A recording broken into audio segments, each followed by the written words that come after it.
And you know, it's a long travel Okay. to freight it. So those freighters will make more money, but Okay. the price will not go up because China has competing suppliers from every part Across the of the world. world, Okay. including Russia. Okay, I want to thank you for coming on the show. Of course, we'll of course have you join us again on the show as we proceed, probably tomorrow. Thank you very much for coming. Bola Onanuga is the chief editor of Financial Standard. We'll move away from that quickly now and talk a little bit about, of course, still on the OPEC. The Saudi oil minister Ali Naimi says OPEC losing control of pricing. He says OPEC may be heading to $50 per barrel. And he says no one can set the price of oil, and it's up to Allah. He's attributing it to Allah. Well, interesting. Iran's oil production may further depresses price, and Saudi Arabia, according to the oil minister Al Nami, says that Saudi Arabia have been criticized over the outcome. Well, there you have it. I'll also moving away from that and taking a look at the Nigeria economic data for the week. Just take a look at the screen and you will see it. Nigeria economic data, oil price benchmark at $53 per barrel, exchange rate at 199 naira per dollar as well. And take a look at the inflation rate. Take a look at the inflation rate and see the figures stand at 8.50%. Take a look at also the budget. 2015 budget stand at $51 billion. Beg your pardon, billion naira at 44.425 trillion naira. Debt profile hit 11.24 trillion as at December. There you have it. And of course, you can talk more about how much Nigeria is still borrowing, hitting more, piling up and accumulating more debt for the country.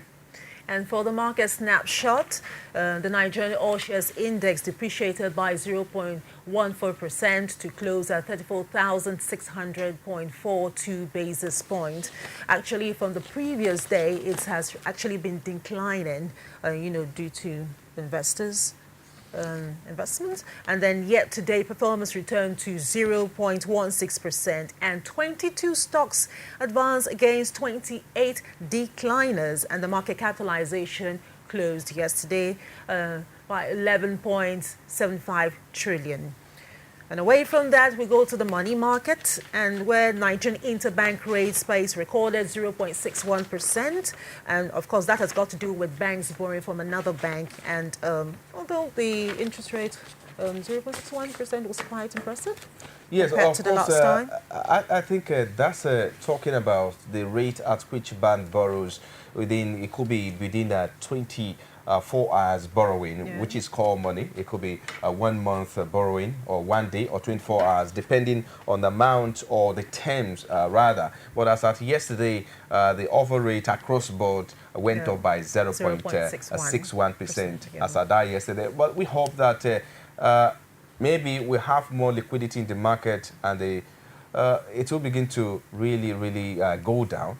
Maybe because there was just a shortage of liquidity in the market, and we are witnessing that. Most analysts have attributed some of the surge we're witnessing in the market as a result of low liquidity in the market. There. Okay.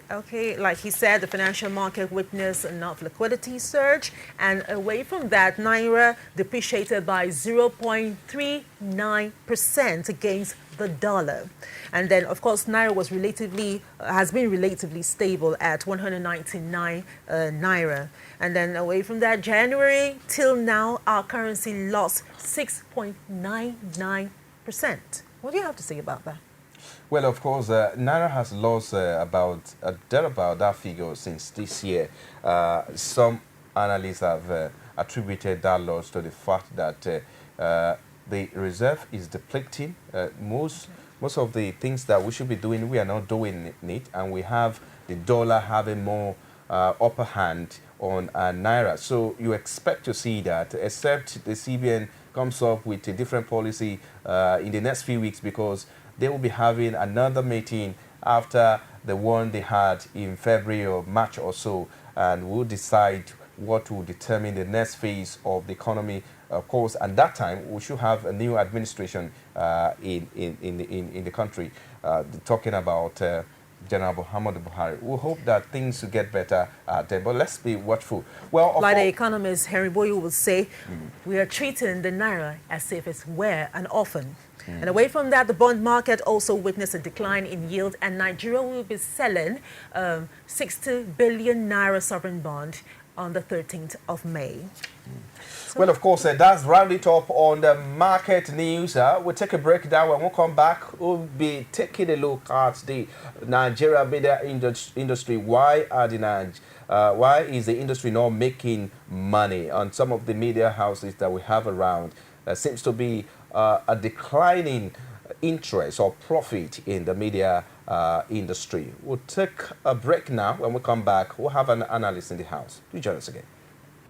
From time immemorial, women have birthed life, shaped character, and by extension, influenced the society. Moremi of Ife, Emoten of Benin, Queen Aminat of Zaria, all women of influence and power. Whether it's before election, after election. How ironical. Women being so powerful, yet have few grounds in decision making. I see you as a way, and I see you as a wife to a man. We are talking women in politics. A woman will be bold enough to stand up and say, I want to become president of Nigeria. Only on Core TV News. As news breaks, people don't let events pass without giving their comment or reactions. When the problem arises in society, these are the people that will be consulted.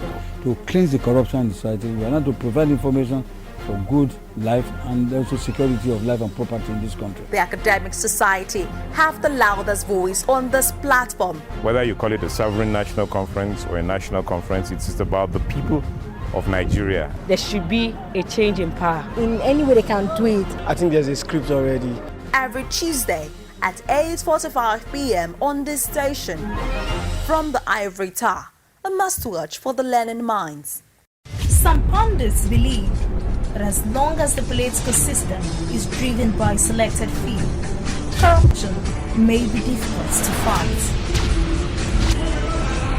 You should be careful about what you say.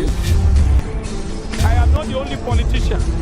Even if I've wronged anyone, it is time to forgive me. Please for Arena every Sunday at 9:15 p.m. and a repeat broadcast every Tuesday at 1:30 p.m.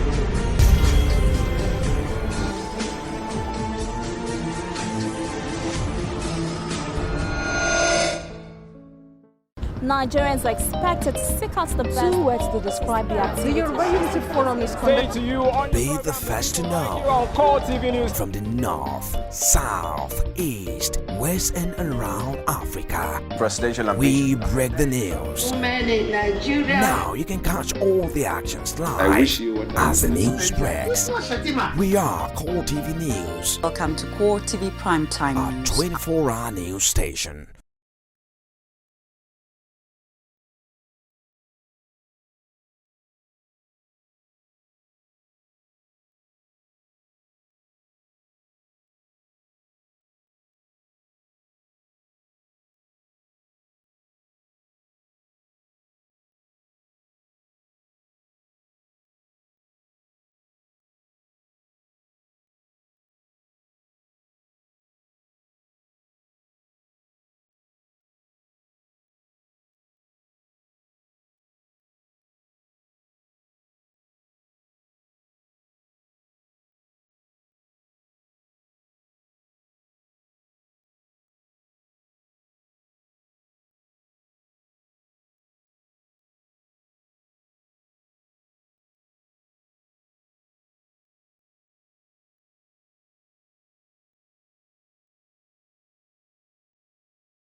Every hour and every minute, news break in Nigeria. Things happen so fast, it's most times difficult to track and comprehend them. But that's what we do right here on Digit 360. 2015, would you want to come back again? It's like asking Jesus Christ if he knew he was going to die, will you want to come back as the savior of the world again? We do not just help you track the stories, we break them down, explore all the angles, analyze the issues so that you can fully comprehend the stories and use them to make the right decisions.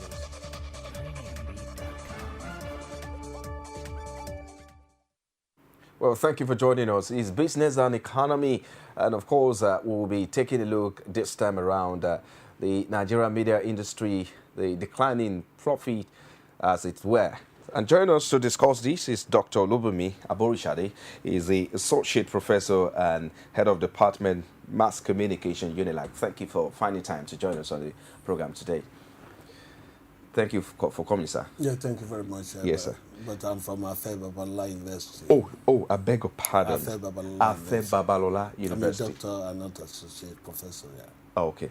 Thank you for joining us on the program, sir. Thank you very much. Yeah, let's take a look at the media industry. In terms of growth, how would you describe it over the years? The Nigerian media has come a long way, but it is very important for us to understand that the media in Nigeria, particularly the print media, has evolved over a period of time. We have experienced a lot of hardship in the past, particularly during the military era, whereby newspapers were closed down with impunity, whereby journalists could not operate properly. But today, I think the media industry, particularly the print media, is doing very well. But do you think that we'll have created an impression that can last long in terms of, if you're looking at the past till now? Do you think we have been able to create any lasting impression?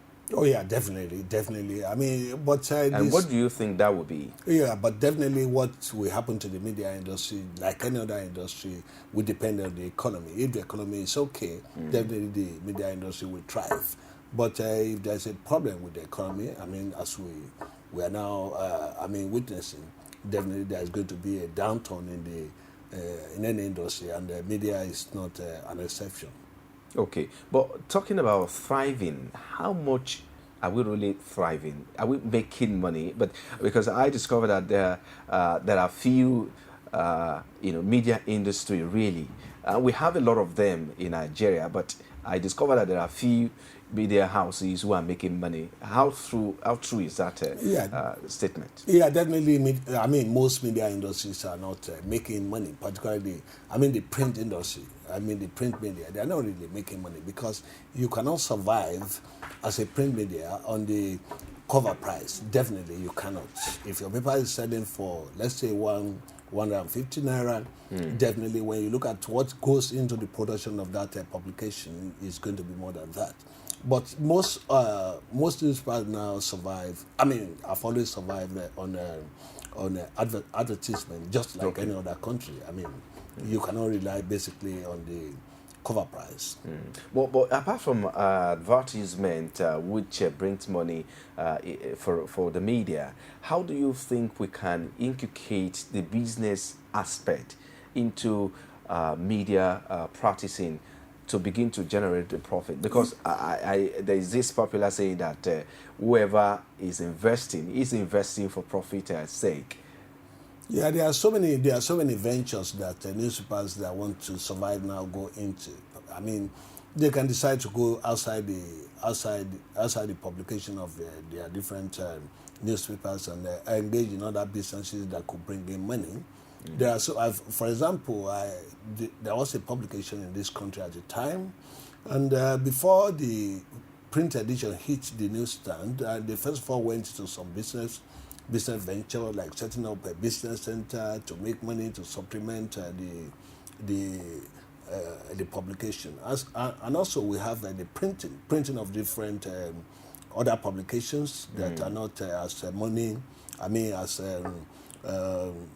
money groping. Okay. As as they're supposed to be. Exactly. They go into commercial printing. I mean, with that, they'll be able to survive the hardship in the industry. So, but how do you describe what's the print industry? Well, maybe we should talk a little bit about print industry, then we can come to the electronic. Okay. So how do you describe what the print industry is doing now from the commercial venture that you just talked about? What's the difference? How do you intend balancing that? Yeah, but for now, I mean, most publications now depend on other businesses to survive. But when you look at some publications, some have even gone beyond that. They have gone to the extent of commercializing news, whereby, I mean, whatever you want to publish has to be paid for, which is totally against the ethics of journalism. But some of them will tell you they have to survive, and in view of that, I mean, they have no alternative. It's to see that they break the rule and stay in the market, or follow the rule and follow up.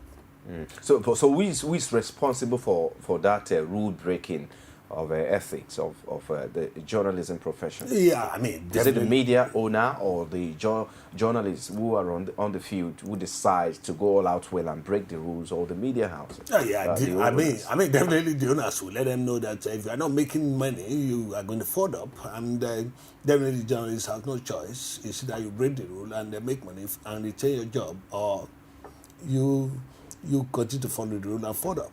No, isn't that compromising? Because this is quite interesting. Isn't that compromising the ethics of the profession? Yeah, it depends on individuals. I mean, as a journalist, if what you believe in is just to make money for your paper to survive, I mean, that's a problem. But the ethics says you cannot do that. I mean, you cannot compromise the ethics. That is it. But if you break the rules, I mean, that's a problem as a journalist. But why do you think that the media houses would not pay journalists, and journalists go out to make money just to survive? Why is that so? I mean, that has been there from for a long time anyway. I remember when I was practicing as a reporter here in Lagos. I mean, the usual practice is that okay, you have to go out, get a story, you get paid. But then I was fortunate to belong to to one of those publications who was paying. I was a reporter with the Daily Times, the font Daily Times. During that period, we were getting our salary on time, we were going off assignment. But we have colleagues then who were not getting their salary on time, and the next thing they would do is to find a way to supplement whatever they are being paid. Some were not even well paid anyway. They had to look for a way of supplementing their income. But there's one thing that we need to understand about the journalists of today. The journalists of today, they have so many commitments. Like when I was a reporter, I had no wife, I had no car, I could barely afford a room, I mean, where I stayed in Lagos, and that was okay for me. But today you have a reporter having a car, having wife or wives, and commitments here and there. So if such a journalist relies on the salary, definitely, I mean, there's no way he's going to make those commitments with whatever is paid by the media organization. But today, journalists, like any other profession, like any other person in the society, they want money, they want to be this, they want to be that. But they, again, don't you think that that again will jeopardize the confidence of the citizens, Nigerians, in journalists or the media houses that we have, if we begin to compromise? Oh, well, I mean, definitely. The society, there are some people, there are some publications. There are some publications that have no respect. They know them, the society know them. But look at even the society itself. You see, sorry to say, and I read Nigeria, it's corrupt. There's corruption all over the place. So you cannot say because a journalist is taking money illegally. What about the police? What about the individuals on the streets? What about those who don't even have jobs and go about telling people they are politicians here and there? That's corruption. Even journalistic profession is even better. It's even better. We still have people who are credible, people who are of integrity, and we have publications that are doing well. Unlike other industries, everybody is after money in this country. You know that. But let's also look at the impression created out there is that, especially the print industry and electronic as well now. And maybe we should talk a little bit about electronics as well. That the impression there is that they are making so much money. You see advert there, and they are not paying their staff, or probably they refuse to pay. I want to ask this question: why do you have an idea how much a print house or an electronic media practitioner or a house is making in terms of profit? Well, I don't belong to the print media anyway, and I don't have enough evidence to prove that this is how much a media house will make, or this is how much a print organization should make. But all I know is that it is money consuming to set up a broadcast station. It is equally money consuming to set up a print organization. So it's not something that you can just wake up one day and say you want to set up a print organization or a broadcast organization. But there is one thing now that the print media, the electronic media is doing, which is pure commercialization of news. I remember my students, they are currently having their week at Afeobola University, and I contacted a friend who works in a television and radio organization to come and cover the assignment, and then she told me right away that if anybody is coming to cover the assignment, this is how much you have to pay for the radio, this is how much you have, just to cover assignment, media assignment, and that happens all over the place. So there's hardly anything, there's hardly any news that will go into what is it called, the electronic media, without being paid for. I remember a time I issued a press release on behalf of a local NGO. I issued the press release, I sent it to the media house, an electronic media house, a television station. It was used. The next thing I heard was that I have to pay for airing the news. I sent ordinary press release. So that is how bad it is now.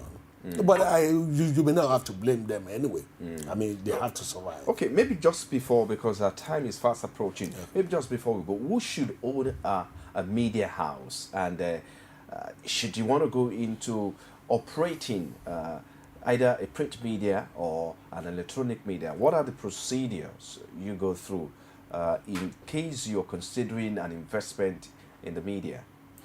In the first instance, if you want to own a media house, because I happen to have lived in the U.S. For 15 years, and I worked there as a journalist as well, before going into academics. But from my experience there, if you don't have money, you don't go into print publication or electronic media. You don't go near it at all. But there's equally one thing I want people to understand. This is more or less of a service to the nation. Government, let me say this, government has no business in either print media or electronic media. Government should not own radio station. They should not own newspapers. In the U.S., you cannot find any electronic media, any television station, radio station owned by the government. No newspaper is owned by the government in the U.S. So, but here in Nigeria, you have every state government having its own radio or television. You equally have the NTA for the federal government. That doesn't make sense. Private individuals who have the money should go into it. So, those who should go into, if I'm answering your question properly, those who should go into it are those who have the money and who are ready to serve the society. But what are the procedures? I know you talked about government or politicians shouldn't own, but what are the procedures really? Because I understand that media over there, in the course of talking, you also referred to over there in abroad, that there is also an investment and an individual or probably private investment houses that invest. So what are the procedures really? Yeah, I mean, the procedure will vary from one country to the other. But like in Nigeria, if you want to set up a newspaper, you have to get you have to register your paper. Yeah, register a company, register the name of the paper, and basically that is it. But the electronic media, you have to follow the same procedure. Register a company, register your radio. Apply for license for it, and then it depends on the kind of wavelength they gave you. Your area of coverage. So it's kind of very simple. But it takes a lot of money to. Finally, before you go, Dr. Olubomi, finally before you go, how would you? What will you suggest? What policy would you want to see put in place? Talking about the media industry, reforming the media industry, and making it a business venture. To make it a business venture, the government has to first of all, number one, withdraw from this issue of ownership. Okay. Let private individuals who have the money. When you look at some of these government-owned either publication or electronic media, they're not even funding them, just like the way they're not funding their universities all over the place. They should first of all allow those who have the money, and not just anybody setting up a newspaper, not just anybody setting up Do I need to have a background in mass communication and broadcasting before I can invest in the media? You don't have to. Abiola didn't do journalism. There are so many great guys around who didn't do journalism, but it is always good for you to have a knowledge of what you want to do, because you don't want to set up a business whereby people will be deceiving you. You don't want that. Exactly. You want a situation where you'll be able to know what goes on, what it takes for the business to thrive. So for business of media to thrive properly, the government should ensure that those that are licensed are those who have the money. Because look at the telecommunication industry. It's either you have the money to invest or you don't even go there at all. So those who should set up newspaper should be people with the money. Somebody will just get some thousands of dollars, thousands of naira, and we just go and set up newspaper, recruit people, 6 months later they fold up. Yeah. Thank you very much, Dr. Olubomi Aborushade. I want to thank you for coming. He is the associate professor. Not associate, please. Pardon? I'm Dr. Olubomi Aborushade. Okay. Oh, I beg your pardon. I'm making that mistake again. Yeah. I guess I was fed wrongly. Well, thank you very much, Dr. Olubomi, for coming. He is from Afe Babalola University and a HOD from there. Thank you. Today, that will be the end of our show today. Join us tomorrow for another exciting package of business and economy. I'm Frank Omalape. Bye-bye for now. Nigerians are expected to seek out the best. 2 words to describe the activity. The Yoruba Unity Forum is Say to you on Be the first to know. on Core TV News. From the north, south, east, west, and around Africa, Presidential we break the news. Women in Nigeria. Now you can catch all the actions live I wish you were as the news breaks. We are Core TV News, Welcome to Core TV Primetime a News. 24-hour news station.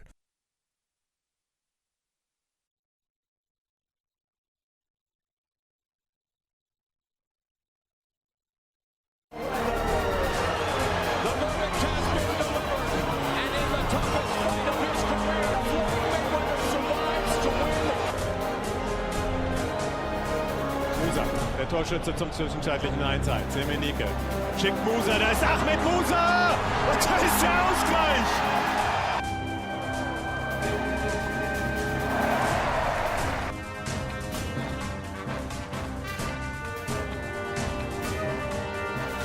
It's a beautiful Saturday evening in the city of Lagos. Off the turn, Phelps had it, but then Matsui kept going. Finals. 5 to shoot. Leonard does.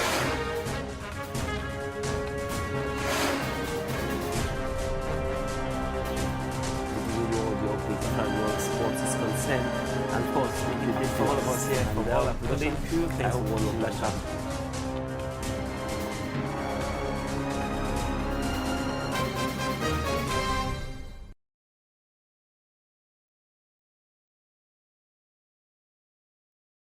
How much information do you have on the Nigerian legal system?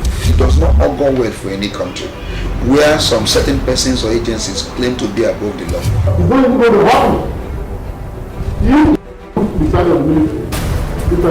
Is to reform the military itself and make it more subordinate to civil authority. Because for recent time, the military has been abused. The military has become politicized. How familiar are you with the Nigerian law and the constitution, especially as it concerns you? The electoral law, as properly constituted in my mind, has really given Nigerian hope in the course of our electioneering activities.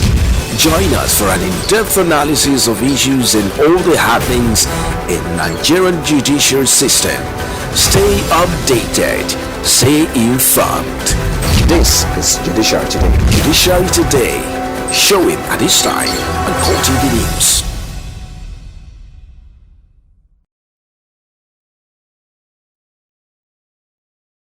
Some pundits believe that as long as the political system is driven by selected few, corruption may be difficult to fight. You should be careful about what you say. I am not the only politician. Even if I've wronged anyone, it is time to forgive me. Political Arena every Sunday at 9:15 p.m. and a repeat broadcast every Tuesday at 1:30 p.m.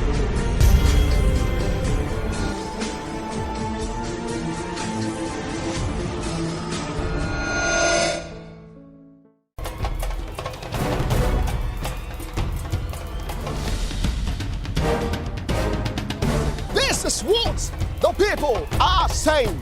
You don't run a big economy with generator. They need to do more in terms of energy and power. Many things to do for this Nigeria about lights, water, and new TT.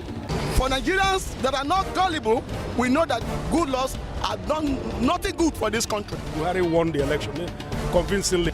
Talk to your husband that you should keep promise about what you said. And because people are watching you, you know, another election is coming. Because some people will stand for Yoruba land, will be strong man, you don't die. This nation is moving forward. The best is going to take place. The people giving voice to the voiceless.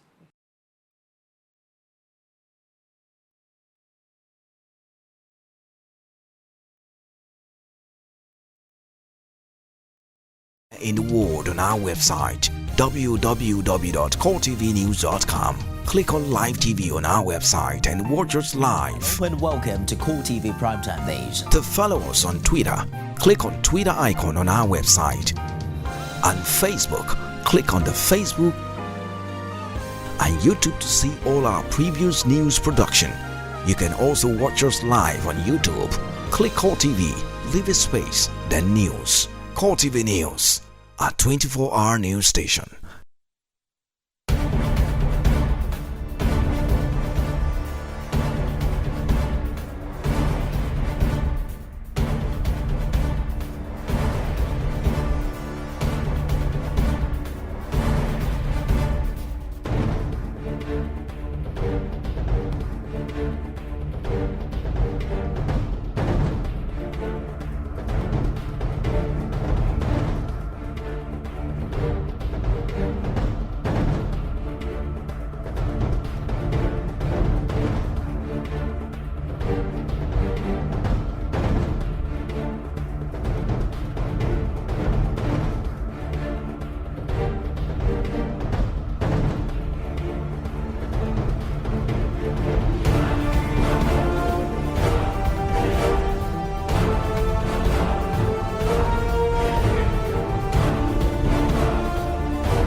Core TV News, expanding your view.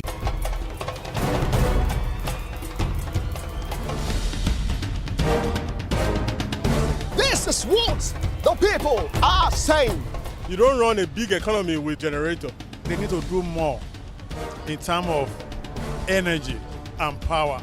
Many things to do for this Nigeria about lights, water, and new TT. For Nigerians that are not gullible, we know that good laws have done nothing good for this country. Buhari won the election convincingly.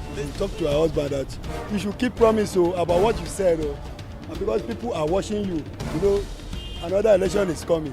But some people will stand for Yoruba land, will be strong man, you don't die. This nation is moving forward. The best is going to take place. The people giving voice to the voiceless. Wow, when the cows are taken to the slaughterhouse, they have no choice of their own, and immediately when they are being slaughtered, they die, and it's being used for consumption as meat. So on this note, I welcome to the program, The People. The program echoes the voice of the people and even the voice of the voiceless. I'm your host, Emmanuel Ajayi. On today's edition of the program, we are sampling the opinions of Nigerians as regards the state of the nation. What are Nigerians saying about the state of the nation, and what do they hate about their country, Nigeria? Let's go on the street and find out what the people are saying. I am your host, Emmanuel Ajayi.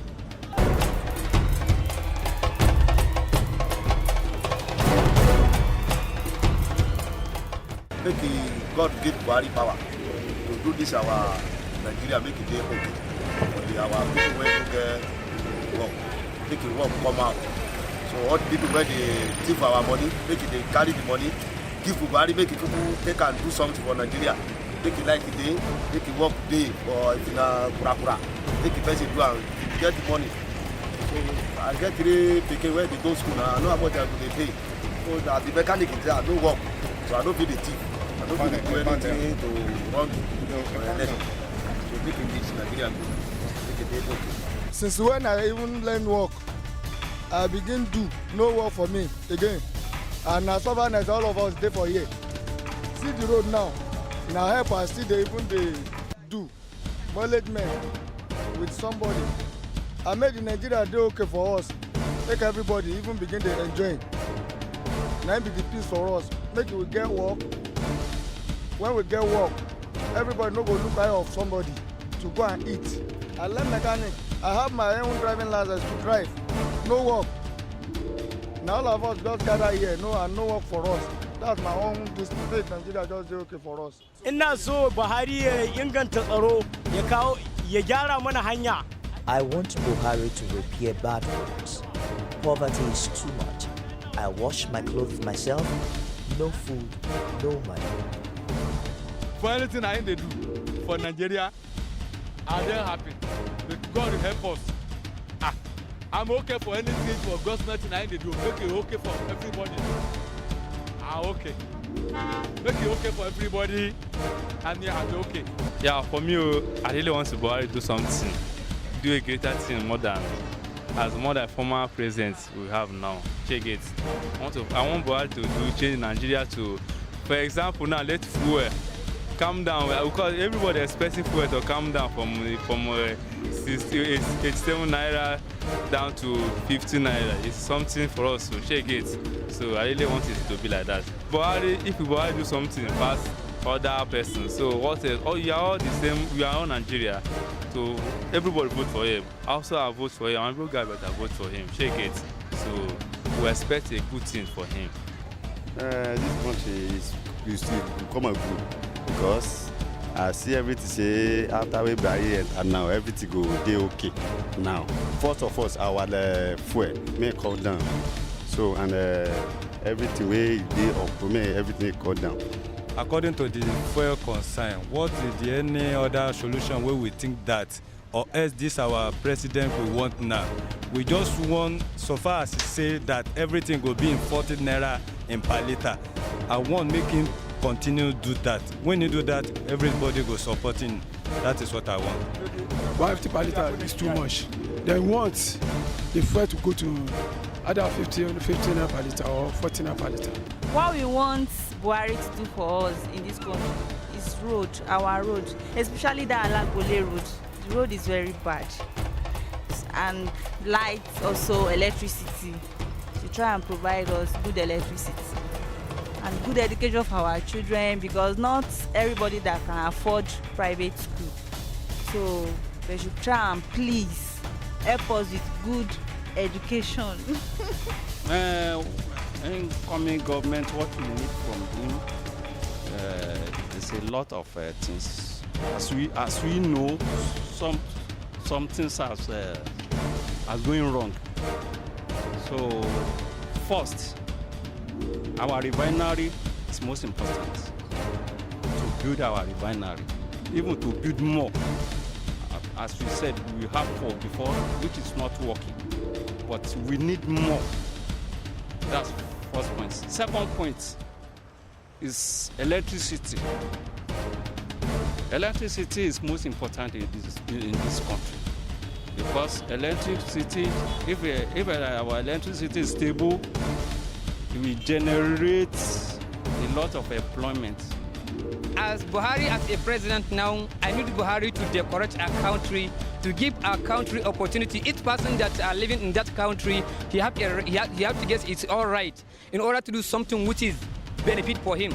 And then even some farmers that are used for farming, I need Buhari to give them some money that is used to utilize their farming, which is even most of our, like example now, like our people farmers, they need some like fertilizer applications if they don't have something animals that are rear for the house, like manure. Some they are using manure to take it to the farm, but some they are using fertilizer application. If the fertilizer is very expensive for the rural farmer to buy it, so at that very time we need Buhari to give us to help our rural farmer to get the this thing, to get to make their farming continuously to be crucial, very important for them.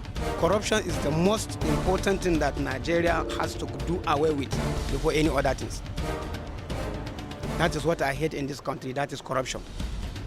If you go to all these places I'm telling you, you will see that have gone deep into the root of our society.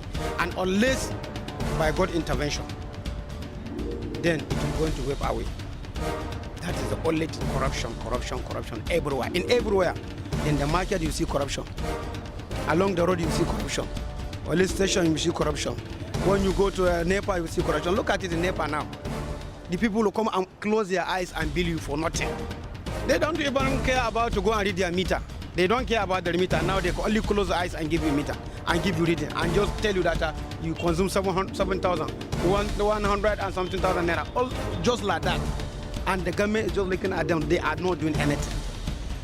So corruption is the only thing that has spoiled this country.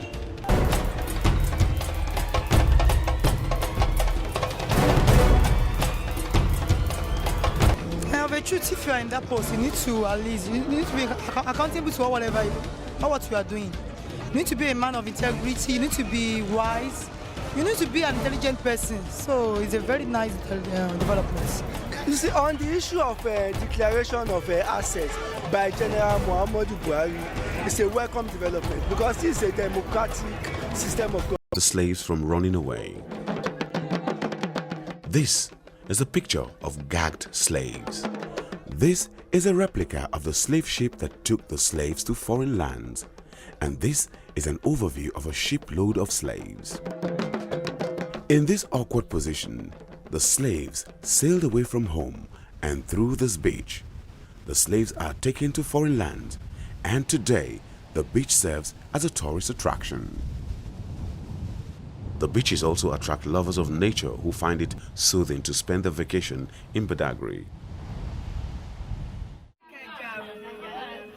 Another attraction is fish and other seafoods.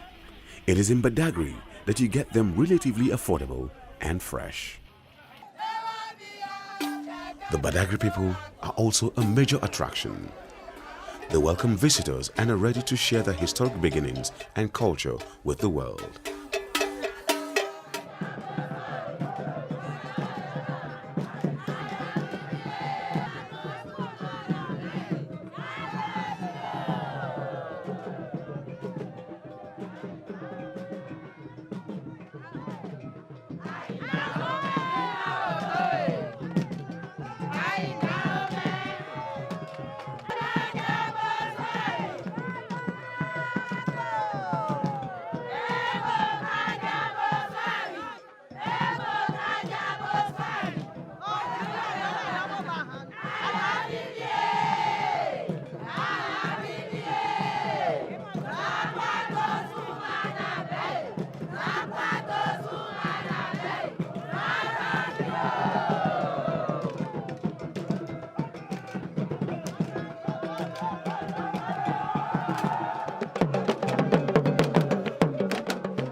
Every year, they come together to celebrate the richness of their tradition and values at the annual Badagry Folk Festival.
The people of Badagry opened their hearts to lovers of culture all over the world, exhibiting their unique heritage.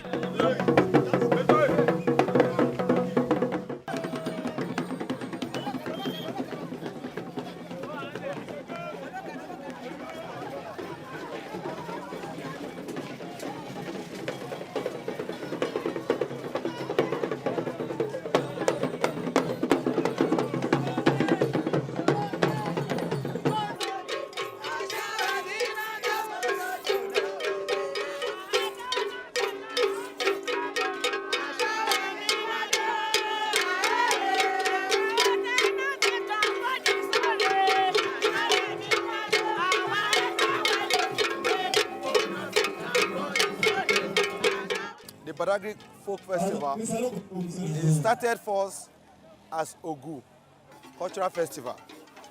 It metaphors to Badagry Cultural Festival. And then, now assuming another nomenclature as Badagry Folk Festival. It is a festival that seeks to celebrate the cultural heritage of the people of Badagry, especially the Ogu-speaking people of Nigeria, both here in Lagos State, Ogun State, and those living in Benin Republic. Is to create a kind of awareness for our people in all parts of the country, and also to showcase all the potentials we have in Badagry Kingdom, like Zangbeto Masquerade, Paje Masquerade, and some cultural groups that are very important, that make up that create a very conducive environment for Badagry in terms of heritage festival. Because in Badagry we have our heritage, and we always want to promote and propagate our heritage every year. The festival began with parade of Zangbeto Masquerade accompanied by dancers and drummers.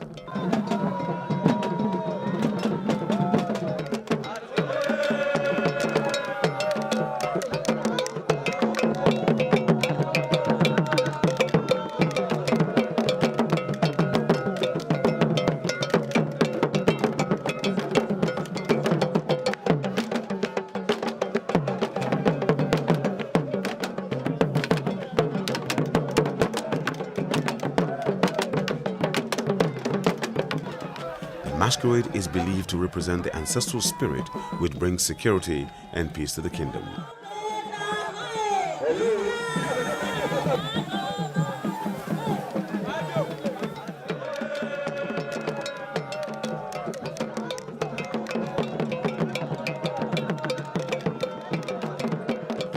Zangbeto is a local security medium, and it's also a masquerade to jubilate whenever we are celebrating either like festival or burial or naming. However, where there is a rejoice, Zangbeto will be there to make that place groovy. But its objective is to secure the entire community because it's a local police. That's what's called the Zangbeto. Zangbeto is a masquerade that Badagry use for security purposes. And we normally use it whenever we are doing a special occasion, like this occasion we are doing today. It's a masquerade for security. At night, they secured all around Badagry Kingdom. In terms of if there's going to be any evil thing, then they will combat it.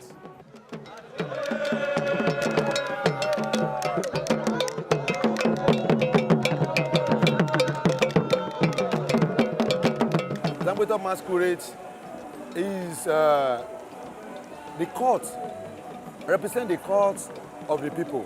It has to do with the ancestral spirit. When Zangbeto comes out, it's regarded as a continuum between the world of the living and the world of the ancestors. And today, in every Ogun speaking community, you will find Zangbeto present.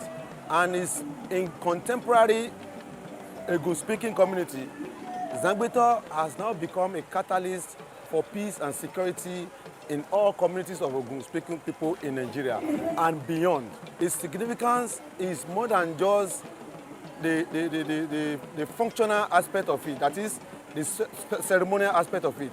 It also has the divine aspect of it, that is the spiritual aspect. So when it performs in a formal environment, like we are having in the cultural festival, it believes it brings good luck, it brings fertility to the people, and brings goodwill from the world of the ancestors.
The second day of the event commenced with boat regatta.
There were a series of competition, the swimming competition,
communal sporting activities that has gone moribund.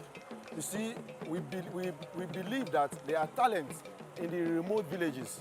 So by the time we try and reactivate these communal sporting activities, talents will be developed. Will be discovered and developed for national assignment. the boat race competition,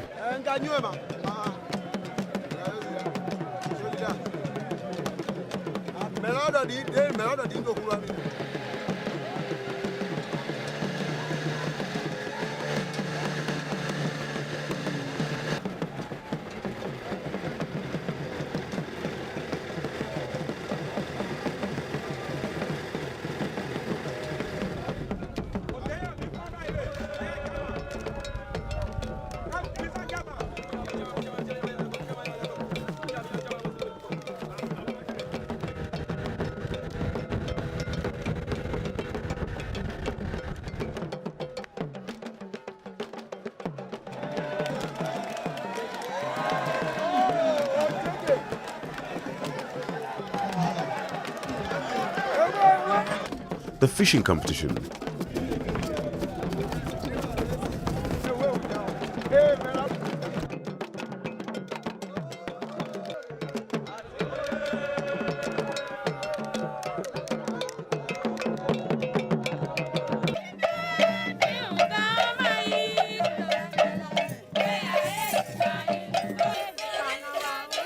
The third day of the festival was the day of the Benapo Carnival procession, which commenced from the palace of the Akran of Badagry.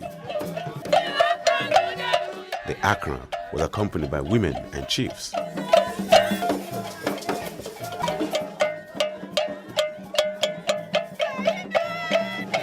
They moved around the various quarters that make up Badagry.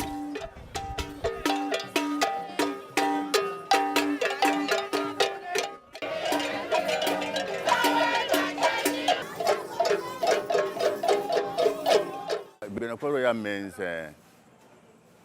unity we stand. All the villages under Badagry have to join together to rejoice, to move the cultural heritage forward. Benopo is let us come together, let our voice be one. That is the meaning of Benopo. It is to bring the people together as a one unit, to bring us together and to foster love, to foster brotherhood, and to foster love among all people of Badagry. Tourists from all over Africa and the world joined the procession. They also paid homage, especially to the Accra of Badagry.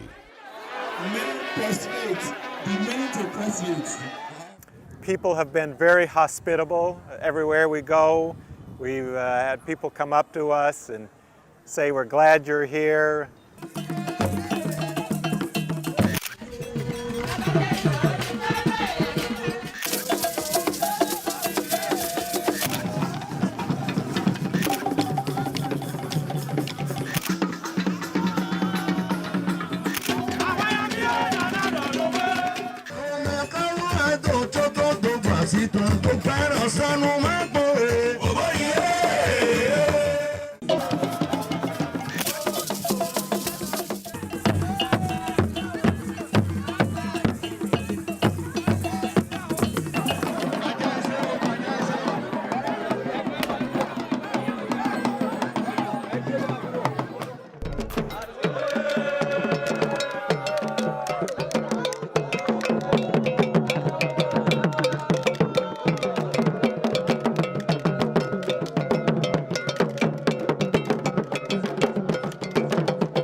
Nigerians are expected to seek out the best. 2 words to describe the activity. The Yoruba Unity Forum is conducted. Be the first to know. coretv News. From the north, south, east, west and around Africa. Presidential we break the news. Women in Nigeria. Now you can catch all the actions live. I wish you would as the news breaks.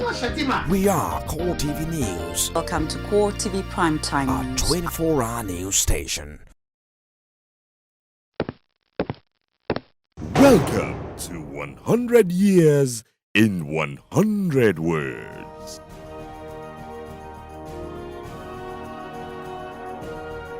Nigeria's national anthem.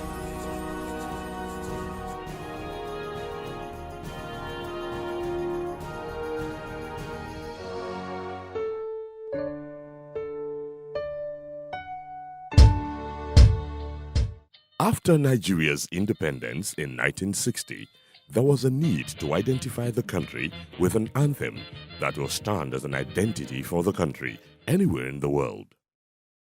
Lillian Jean Williams wrote a song and titled it, "Nigeria We Hail Thee."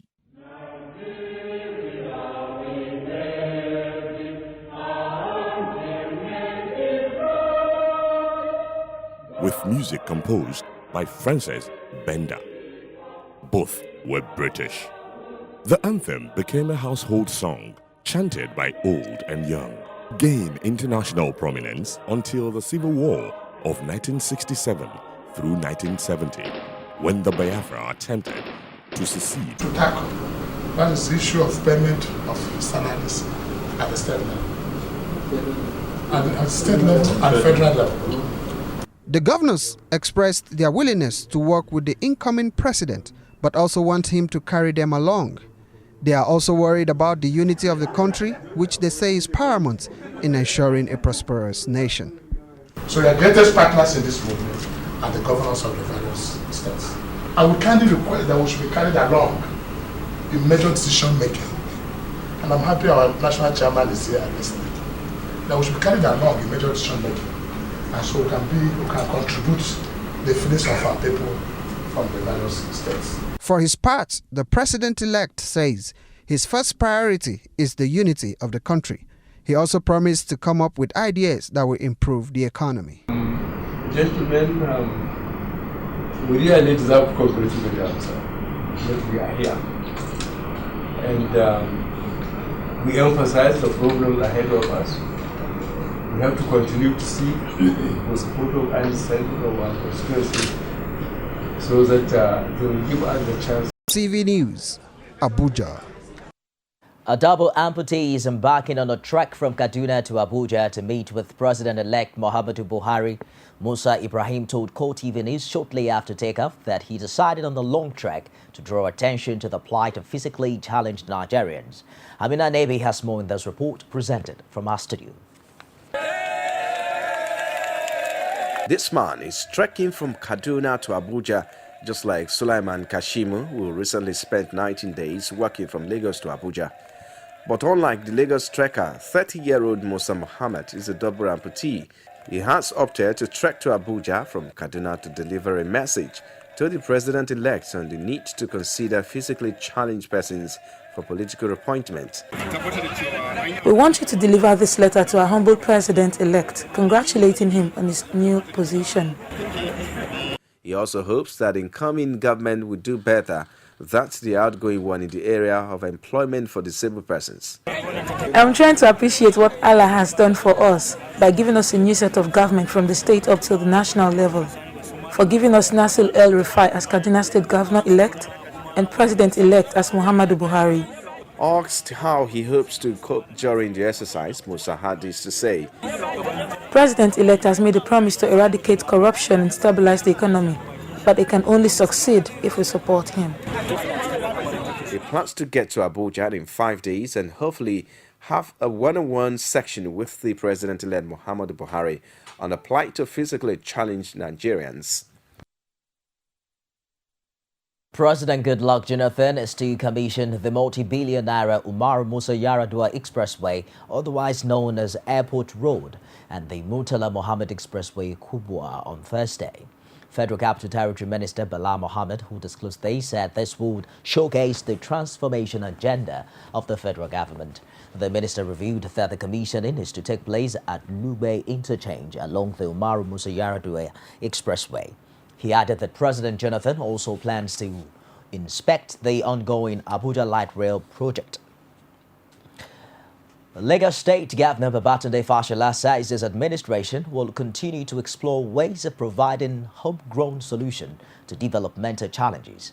Fashola said that these are the commissioning of the Lagos Court of Arbitration at Etiosa local government area of the state. Abiola Oluwole has the details in this report presented from our studios. I come to state normally commission and dedicate the Lagos Court of Arbitration Center for Arbitration and Dispute Resolution.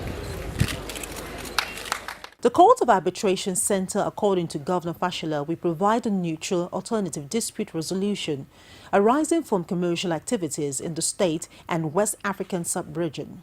Fashola reiterated that the International Arbitration Center is part of the initiative of his administration at fast-tracking desirable solution to dispute resolution. We will dedicate this facility to the cause of parties and to the pursuit of durable solutions achieved through the full power of equity. He, however, disclosed that the court will be handed over to the private sector for effective management. Is that it will be handed over to the Lagos Court of Arbitration, totally run by private sector, delivered. Government has done its bit now, so this baby must run on its own steam. The Executive Secretary of the Court of Arbitration, Mega Justice, says the court is set with all consideration to be independent. After the commissioning of the Court of Arbitration, Fashola proceeded to hand over 5 stations in Lekki Phase 2 and Family Park and Canopy Walkway at the Nigerian Conservation Foundation Center, also in Lekki. We'll take a break now and I'll be back with more stories. Don't go away. One continent, 54 countries, over 2,000 languages, but united with similar interests. As news breaks, we give you in-depth analysis around Africa every Monday on Core TV News. Welcome back. You can get all of our top stories on any of our social media platforms. On Facebook, it's facebook.com/Core TV News. Our Twitter handle is at Core TV News NG. We'll stream live on YouTube. It's youtube.com/Core TV, live a space at news. First International Summit on Digital Broadcasting in Nigeria and the 64th General Assembly of the Broadcasting Organization of Nigeria is holding currently in Abuja. The Director General of the Broadcasting Organization of Nigeria, Emeka Mba, says the June deadline for total switch to the digital platform is no longer feasible. We'll give you more details in our subsequent bulletins. The federal government has now set aside 145 billion naira for food subsidy in the 2015 budget. This, according to Finance Minister Ngozi Okonjo-Iweala, is contrary to reports that there is no provision for subsidy payment in the spending plan. She made this clarification while giving a breakdown of the 2015 budget in Abuja. The minister also insisted that the Nigerian economy is more stable than those of many oil-producing countries in the world in spite of the global oil slump. The House of Representatives has rejected calls for a total removal of subsidy on petroleum products. This follows the failure of a motion by a lawmaker from Kogi State, Karimi Sunday, who believes the perennial food scarcity would end if government remove subsidy provision. Representative Sunday had argued that only a few persons enjoy the subsidy and wanted the industry fully liberalized to allow investors import products on their own without waiting to abuse the subsidy regime. But when Deputy Speaker Emeka Ihedioha put the motion to vote, it was defeated in a majority voice vote. Meanwhile, the nationwide food scarcity is biting harder on Ekiti residents.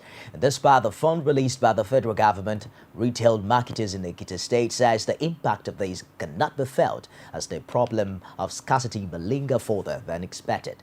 Rashid has more in this report from Ado Ekiti.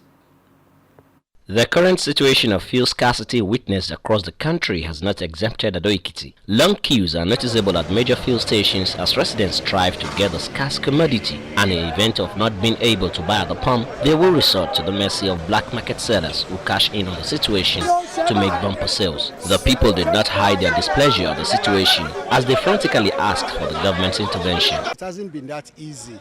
Imagine somebody going to the office, leaving the office to come and queue for several hours. How productive will such an individual be? And is it not affecting our economy? I'm only praying that the federal government should do something about it and very urgent. It's unbearable. This fuel scarcity is unbearable. In fact, the price we are even though buying it, we never even see the fuel at all. With the release of funds to independent marketers, retail marketers speaking with Core TV in Ado Ekiti said the government's intervention may not pay off so soon as the fund was released for bulk marketers alone. This petroleum sector, before it regularize, it will take at least 3, 4, 5 or 1 week before it could regularize. Therefore, this scarcity went for about 1 week.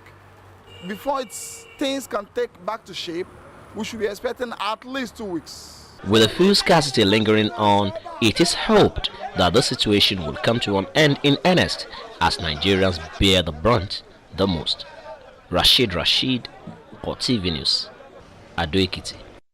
Following years of turbulent relationship with Plateau workers, speculations depict that the Plateau State Governor, Jonah Jang, will hand over with the public service workers still on strike.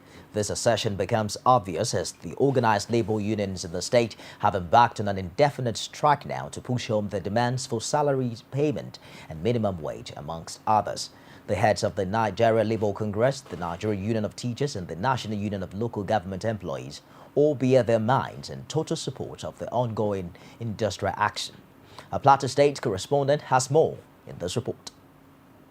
In 2012, Plateau State local government employees embarked on a 6-month strike. Also, the staff of the various state tertiary institutions have been in and out of strikes more than thrice since last year. And now the entire workforce of the state have stayed off work to protest what it terms inhuman treatment by the Jonah Jang administration, citing continuous refusal to pay salaries and other entitlements as major reasons for the industrial action. Commenced an indefinite strike today, as you are aware, and there's a total shutdown of public sector of Plateau State. Workers under the state government, local government, primary school education, secondary school education, we shut our services down. Because government is unable to meet up with our demands. And these issues date back to 2011, lack of implementation of minimum wage, lack of payment of salary, pension, gratuity, lack of promotion, so many of them, these just a few among others. That's why we give them the necessary notices from last year to today. They are unable to meet up our demands. So we have no option rather to embark on this indefinite strike today. Now, the state chairman of Nigerian Union of Teachers, Gushin Yarlings, claims workers in the state have never had it this bad. He accused the state governor of using the biometric verification exercise to stop the salaries of more than half of the teachers in the state, and that even those who were verified have been denied their wages for more than 14 months. He therefore called on his over 18,000 members to adhere strictly to the conditions of the strike action. I said Nigerian Union of Teachers, with the biometric data capturing, currently those that have been captured, which we can assure you that they are teachers, they are about 18,000 plus. And then we still have 4,000 on the ground, including religious instructors that are yet to be captured. So without these people being captured and their salaries being paid, I don't think we will have our 2 eyes to sleep until it is over. If not, we will still continue with the battle. Okay, now, on a spot, the state head of the Nigerian Union of Local Government Employees, NOGE, Comrade Mufayai, says the workers have been asking for the strike action to commence and are elated that the leadership of the various unions have finally agreed to take the bull by the hands. Very, very satisfied. We are fighting for their rights. Ordinarily, if it were just for the union leaders, we wouldn't do what we are doing. We are not enjoying it, but we have to do it. It's an obligation. So we have to do it. Our members have complied 100%. In fact, they have been waiting and wishing to see this day. The day has come. And I want to assure you, you can go around the local governments and see the level of compliance. The Senate has mandated its committees on defense and army to investigate the circumstance behind a recent attack on some communities in Plateau State that left over 80 persons dead. This was on the basis of a motion moved by Senator Victor La, who represents Plateau South in the Senate. Deputy Senate President Ike Kweramadu issued the order after listening to the gory picture of death and destruction painted by the senator. Law had claimed that the attackers, who destroyed at least 5 villages, were dressed in outfits that looked like that of the Nigerian army. Their operations tended to imply that they were not genuine Nigerian army personnel because they used matches to hack down people. They shot at and killed women and children. They killed men, uniformed policemen and civil defense personnel. They burned down every and any house within reach, and they used petrol to burn the bodies of the victims that they killed. The essence of making this explanation, Mr. President, is that when our brothers and sisters in the Northeast were under the heavy yoke of insurgency, and there were operations that tended to imply that it was either the army or Boko Haram, this Senate took the wise decision of listening and sending a committee to investigate and reporting. Our prayer is that we should see to the end of this insurgency in any form, whether it is military, armed militia, or insurgency, or any kind of unfortunate attack on ordinary citizens. We condemn it and hope that it will come to an end as shortest possible time.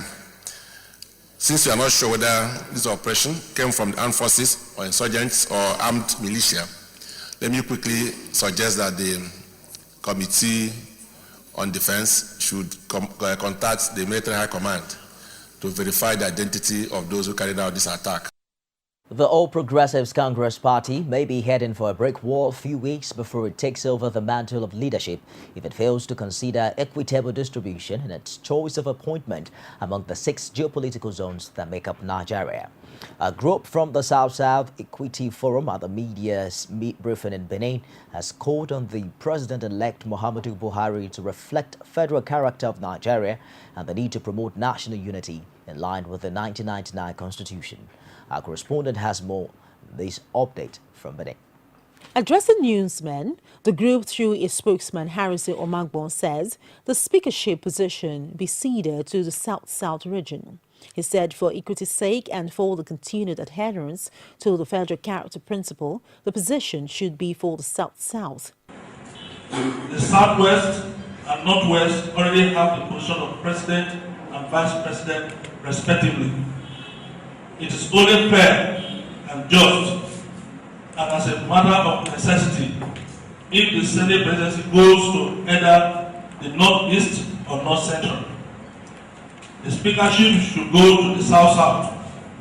While the Southwest has a Vice President, invariably the speakership should come from the South-South, since the Southeast has no ranking member. The group said the APC as a party cannot afford the crisis that will arise from the mismanagement of a victory, which was why the PDP lost in the last election across the country.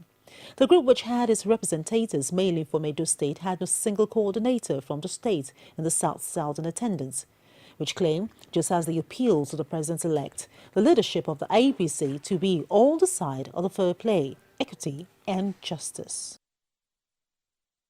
Party leaders in the United Kingdom and candidates are making a last-ditch grab for votes on the final day of campaigning before the general polls open.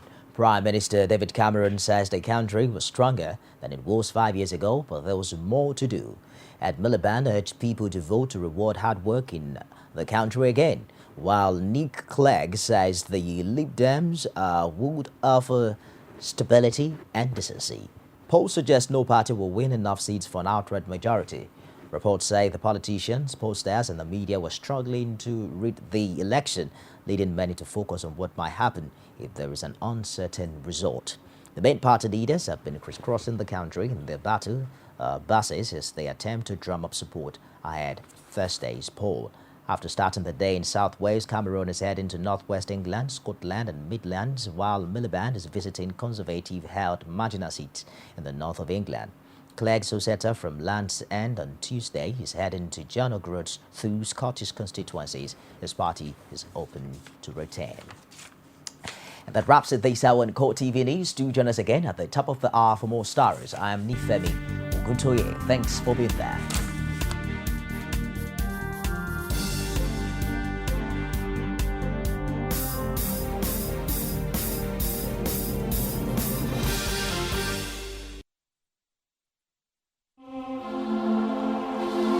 Muhammadu Buhari is a familiar name in Nigeria's politics, but became prominent more as a military leader. His life started years before, on December 17, 1942.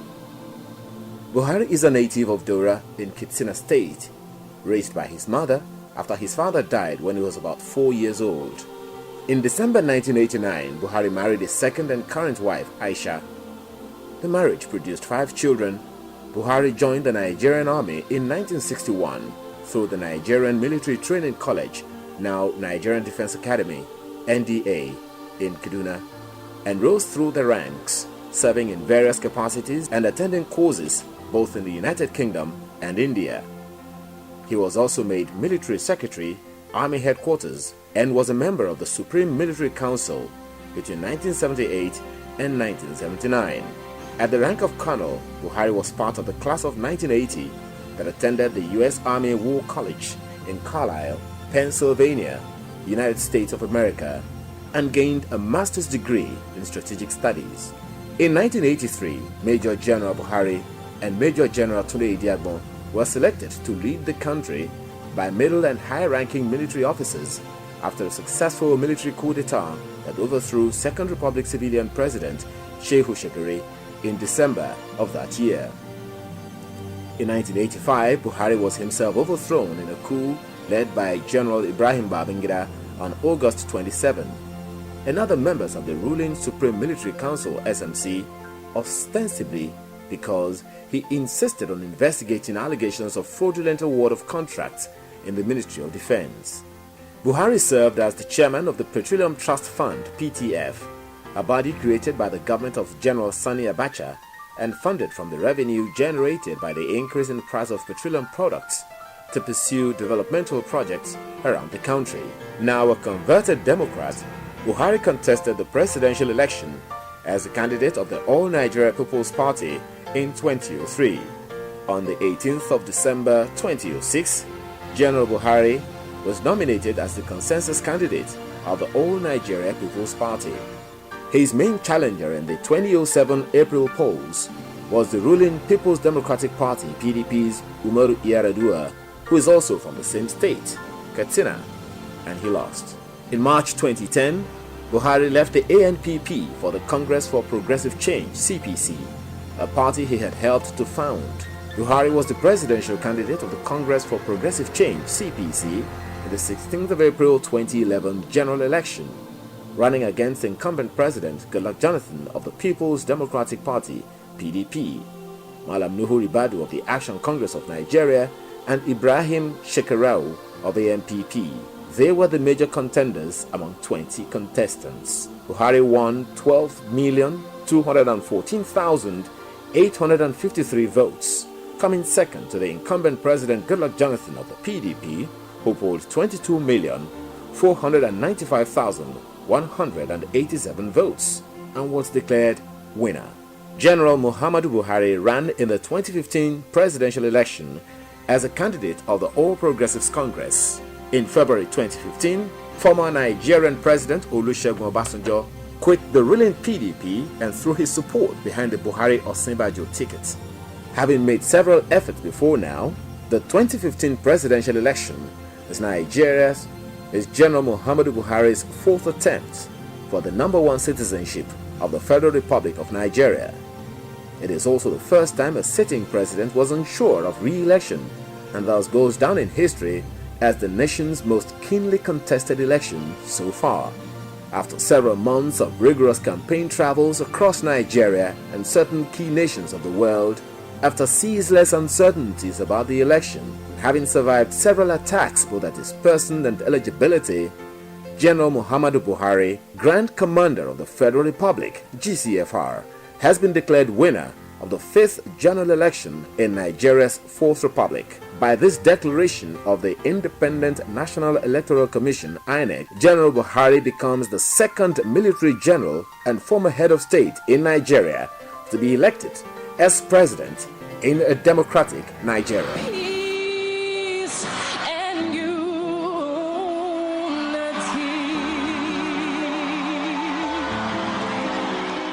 You can now watch Core TV News live from anywhere in the world on our website www.coretvnews.com. Click on Live TV on our website and watch us live. And welcome to Core TV Primetime News. To follow us on Twitter, click on Twitter icon on our website. On Facebook, click on the Facebook and YouTube to see all our previous news production. You can also watch us live on YouTube. Click Core TV, leave a space, then News. Core TV News, a 24-hour news station.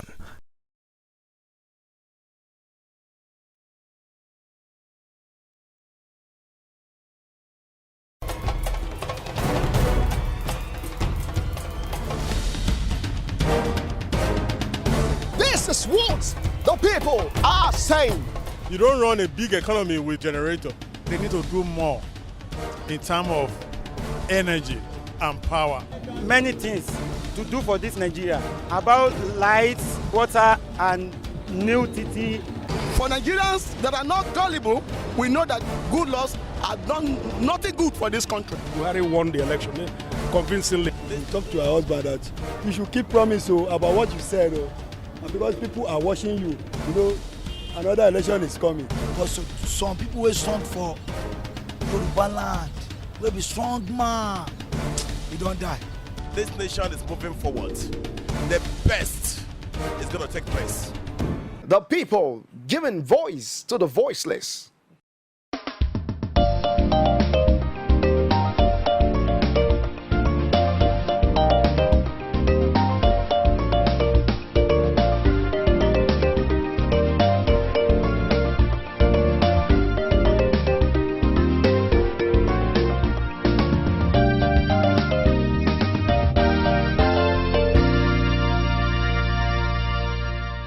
coretv News, expanding your view.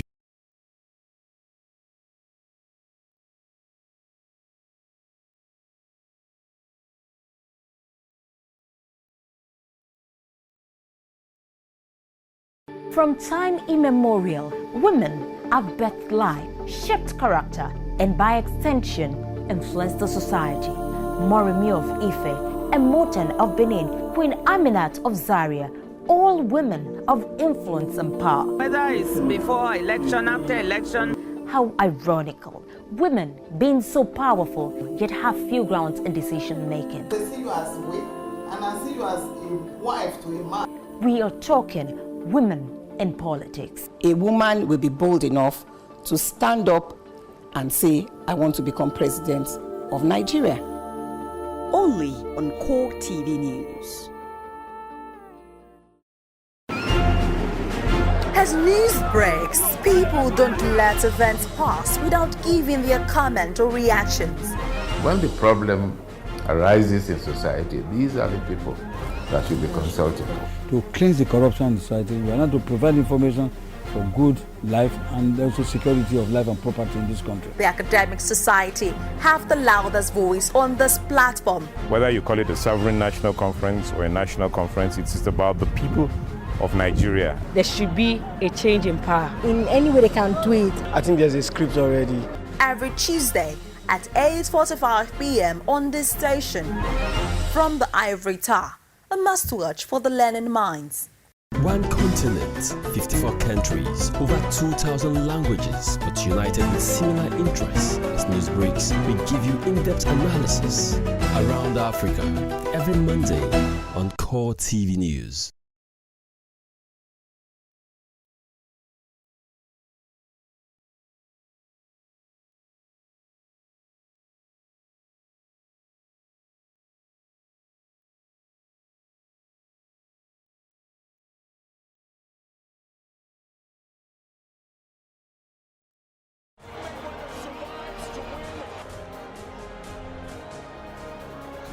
Der Torschütze zum zwischenzeitlichen 1:1. Semenike schickt Musa, da ist Ahmed Musa! Und da ist der Ausgleich!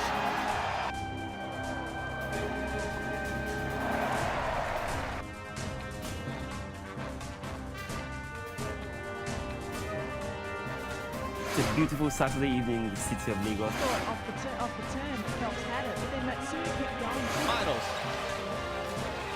5 to shoot. Leonard does.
Sport fans, you are welcome to your authoritative football show on television, Soccer Planet, coming to you live from the studios of coretv right here in Lagos. It's a beautiful sunny Wednesday afternoon. With me in the studio are my regular partners, Wale Lawa and Kaudia. Afternoon, guys. How are you doing? Yeah, that was Barcelona watching Cordoba by 8-0 in the league, a Premier League match that was played over the weekend. Later today, precisely 7:45 Nigerian time, they will be hosting Bayern Munich. That will be the return of their former coach Pep Guardiola to the new camp in the other semi-finals of the European Champions League, taking place at the new camp this evening. Let's quickly do some news beats before we go to the preview of the European League and the review and preview of the Champions League match that was played yesterday and the one that will be coming up later tonight. In the news, Manu Gaba, the coach of the Nigeria Under-21 team, said that he's all out to win the Under-21 World Cup that will be taking place later this year. He said that's the only competition Nigeria have never won in the age group competition. We've won the Under-17 on 3 occasions. We've won the Olympic gold medal, and Under-21 is the only one remaining. Wale, do you think, it's possible for these guys to win the competition? Looking at it, that we have Brazil in our group. I think Mexico as well. I'm not so sure. I think Brazil is in our group. Yeah, well, the truth is, the man knows what he's saying. Bulk of the team is from the Under-17. And he's worked with them all before, apart from some few new faces that he's added to the team to make it a lot better. However, it's not enough to say we're going to win all this. We're going to win this competition. You need to put in hard work, and I know Manu Gaba understands that very well. He said that the same thing at the Under-17, and he went there and he delivered. Don't forget, he's been an assistant coach to so many competitions with other senior coaches, so he really knows what he's saying in terms of tournament and competition proper. He's got the experience, he's got the pedigree, and now he's beginning to have the personnel. The likes of your Taiwo Awoniyi, Ian Nacho, and the rest of them, they're all in the Under-20 squad.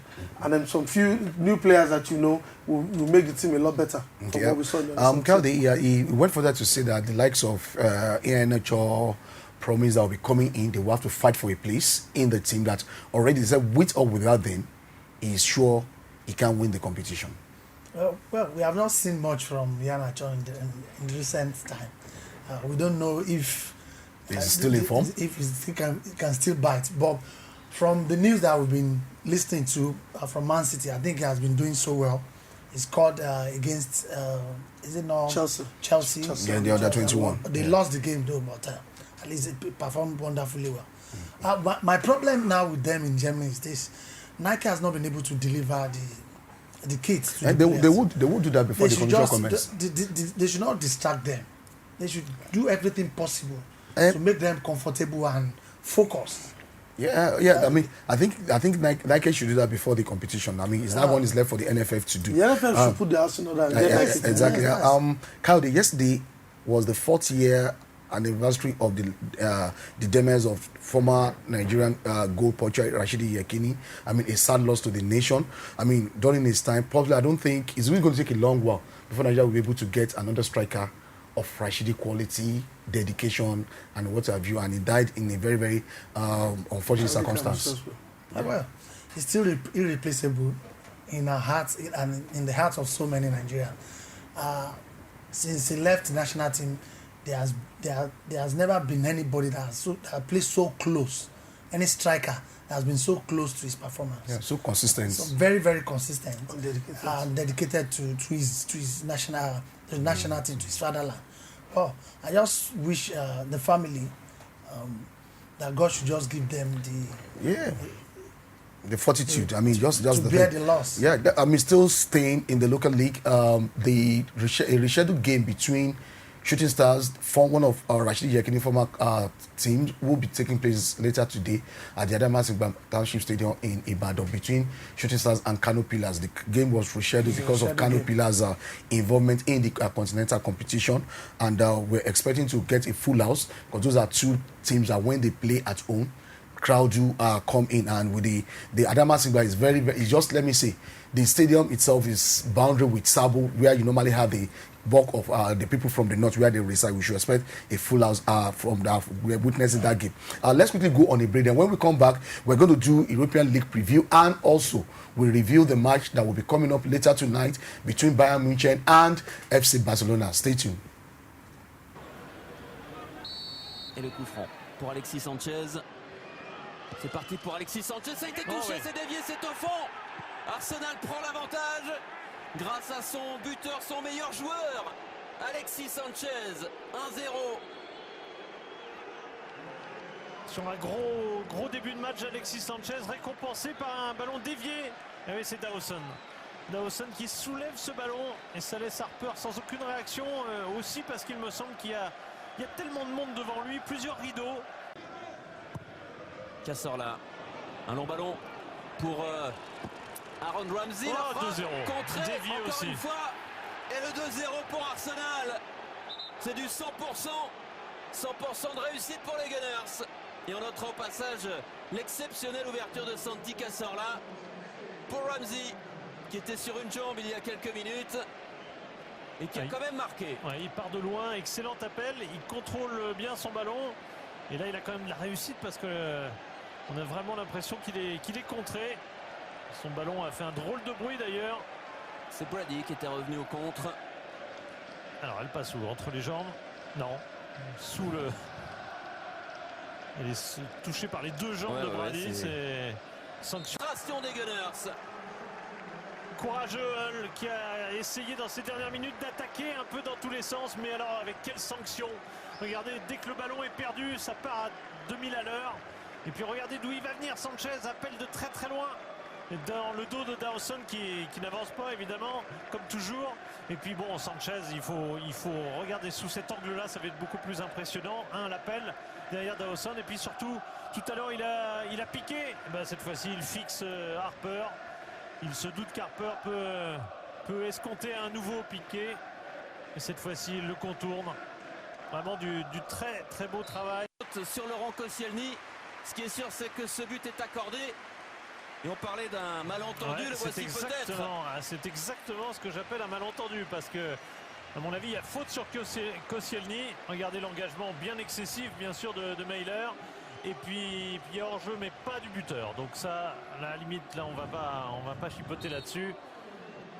Mais l'engagement, Mailer, c'est choquant. Okay, that was a match between Hull City and Arsenal played last night. That was the week 35 game of the English Premier League. Arsenal won by 3-1, and that has moved them on points with Manchester City. They presently occupy the third position on goals different. They still have one outstanding game. If they're able to get a result in that match, that will move them to second. And if Arsenal should finish second, that will be the first time they'll be finishing in second position in about 6 seasons, and for at least maybe next season, with inclusion of one or two other players, they should be able to challenge very well for the league. As Wenger have said that all he needed now are world-class player, if available for him, that to challenge for the title next season. He has always been saying that. No, he hasn't been saying that. He has never said anything like that before. Okay, Wenger is always, he will tell you at any time, I always go to the market if I see the right player to buy. But this time around, he specified that he's looking for world-class player. So I mean, we should expect them to challenge. I mean, they had a very strong second half of the season. Well, I agree with you, but I don't have that kind of belief in Wenger. But with what I mean, he has done in the last second half of the season, I think this guy deserves to be given an opportunity to continue going. You know what? The truth, no, I don't think what I'm saying. What can they mean? No, what I said, your opponent. I'm not talking about Sag. At least having the belief in him that he can do it. Well, the truth is, the people, Arsenal fans. But he has said he's looking for world-class player now. He's not looking for £500,000 player anymore. The truth is, he's seen that £500,000 player won't bring you the result you need. Well, I bet over a period of time. But the truth is, if you want to achieve the way you've seen other clubs doing it, your Chelsea, your Man City, and the likes of them, you need to spend, and you need to spend well, and you need to spend wisely. The truth is, a lot of good players have been available in time past to Arsenal, and they believe to Arsenal, the likes of your Higuain now, painting Napoli red with goals and all that. They've been available, and then he got it wrong that time. The truth is, he will want to buy them at a very ridiculous price. You saw your Luis Suarez that is in Barcelona now. When they heard that there was a clause with Luis Suarez's contract, don't blame me for Luis Suarez. Even if he had come with £100 million, I'm not sure Liverpool sell it. You'll be shocked. They were ready to sell. You will be shocked. No. They are not. They are ready to sell. They will not sell to us. They might not sell to a rival club. But you know what? Why don't you try? you so that your fans can and no, you won't blame him. A player had a 40 million pounds. Then you added a pound to it. Exactly. He has beaten the release clause. That's an insult. That's an insult. Yes, it is an insult because I could still remember vividly well that John Henry, one of the owners of Liverpool, said that what are they trying to brew at the Emirates? Over the weekend, Chelsea finally crowned as the English champion, and Jose Mourinho coming back to the English league. I mean, winning the league again. I mean, they've been very, very consistent right from day one. They are the most consistent team in the league right from day one. They've been on top of the table, and they were able to maintain that consistency and that run. Now they've won the league. Jose Mourinho, a happy man. What next? It's expected. I think right from the beginning of the season, they've been there, and it's translated to them produce 6 players in the EPL player of the season. Yeah. So they've been in all departments. They've been doing so well, and I think they have the highest goal scorer as well in Costa. I know. The second highest goal scorer. Costa was the highest goal scorer. Right now, it's Aguero. Aguero is on 22 goals. So it's 22 goals. Harry Kane is on 20.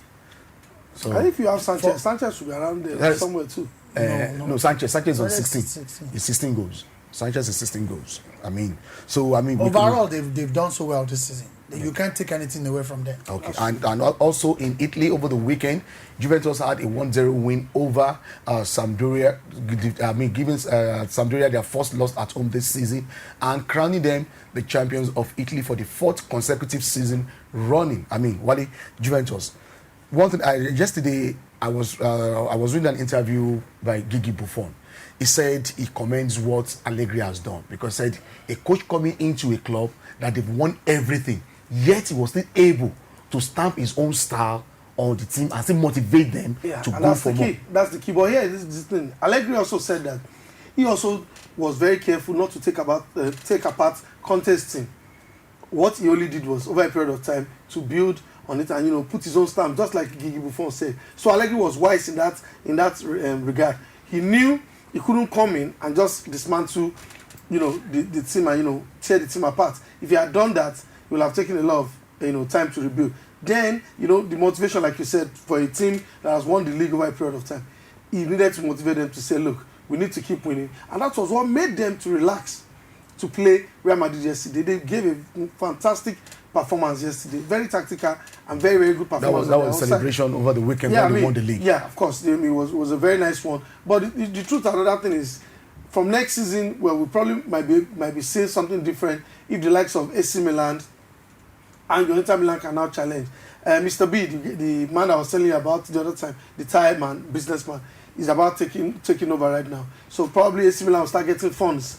But one other thing is this, even if they have a new owner coming in, bringing in money, it will still take time for them to buy that consistent. Because Juventus has a stable team already. Exactly. There are some teams with pedigree. Yes. There are some teams with pedigree. You like it or not, they've got champion stuff installed in them. And they have to already do an overhauling of that. The coach that will come in will decide which of those people want to come. A world-class coach will have to come in with the right mentality, and then he also will recruit the right set of players. A world-class coach is going to attract players. And then immediately you put on that jersey, this is AC Milan, of course. So that's the difference compared to where you say your maybe a Palermo or Cagliari wants to buy a world-class coach. Okay. They still have to build. Still staying with Juventus, just tonight, they had a 2-1 victory over Real Madrid, the first leg of the first semi-finals of the Champions League. Advantage Juventus, no matter how tiny that advantage will be, advantage Juventus. A 1-1 scoreline, the return leg, a 0-0 scoreline will still take them to the finals. Do you really expect that result from Juve yesterday? It's expected. Honestly, it's expected. Exactly what I predicted. Exactly what I predicted. We're talking about an Italian team that they are always having a solid defense. I'm not bothered at all about what is going to happen next at Santiago Bernabeu. I believe they can still go out there and play a goalless draw. They can even score. They can even score in Santiago Bernabeu. They have got the right personnel to do the job. They've got the right personnel to do the job. And Wale, Cristiano Ronaldo scored his 76th goal in the Champions League all time. Right now, he's presently leading the all-time highest goal scorer in the Champions League. But looking at Gareth Bale yesterday, he was not really in the party, and so many criticism has followed him. His agent is even trying to play it down that, it's not the way people are looking at it. Can we say, with the rumored interest in him from Manchester United. Can we say Gareth Bale is most likely going to leave Madrid at the end of the season? It's possible in the world of football. When it comes to football business, a lot of things can take place. Sometimes clubs look at what they've invested in, look at it that it's not really panning out the way they've expected.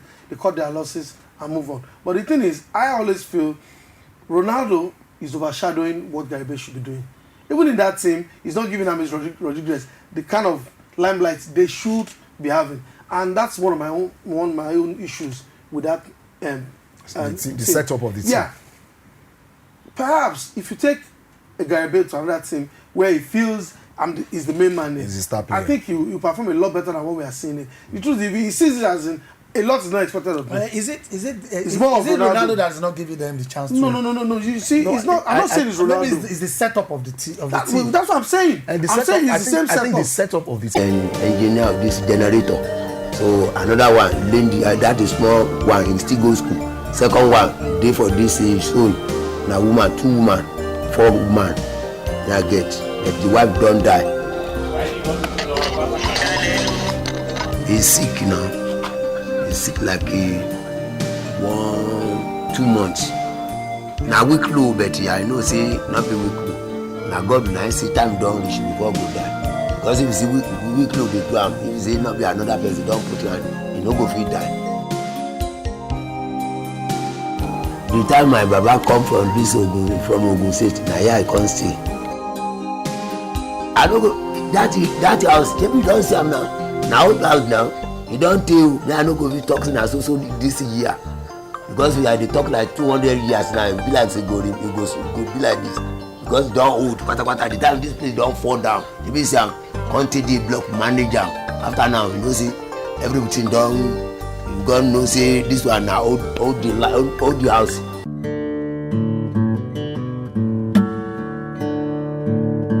I did okay. I ni see if the time they work well.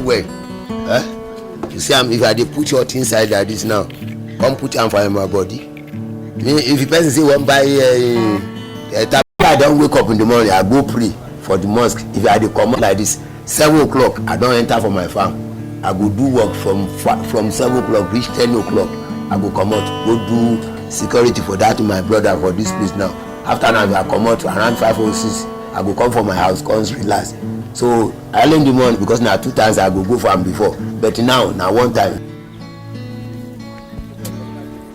Oh, come turn like this. Like this. Because no say some go enter for school, call read them. But for my own, if I plant corn today now, I go tell them the day they germinate. If I plant cassava today, I go tell the day they germinate because I don't get the sense like this. So never say I plant and come read them inside the book. Say now so go check. I go tell them say if you rain they enter. What this corn now 5 days it don't germinate. If say now I wait 3 days it don't start to germinate. But if you say now cassava now 1 week it go germinate. So now so everything day lie by lie. See this is okra. In the night, if you have passed for this place now, I go see many fish. Big one. The fish they bite the person inside this water. Honestly. Oh. If you have put touch like this now, if I don't see the fish like this now, you don't know say that cannot be like that. I don't know the thing government they do. If the government won't help anybody, make the government go and look at. But you go tell them say don't worry. If you are another thing they enter. Go do am another person go enter he go until na God go know the thing go do for this place. You know say if you wan go Ikotu, if you wan go Ejigbo, if you wan go Isolo, if you wan go Yanopaja, motor dey pass for this place before now. My name is Cheson Ajoye. That's my Nigeria story. I need money. I need fertilizer.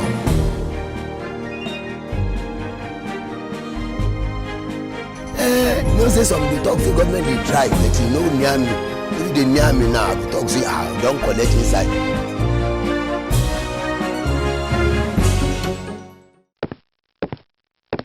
Welcome to 100 years in 100 words.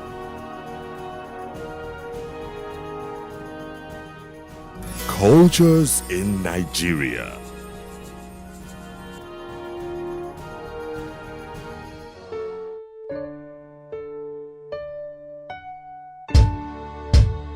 Nigeria is a blessed nation.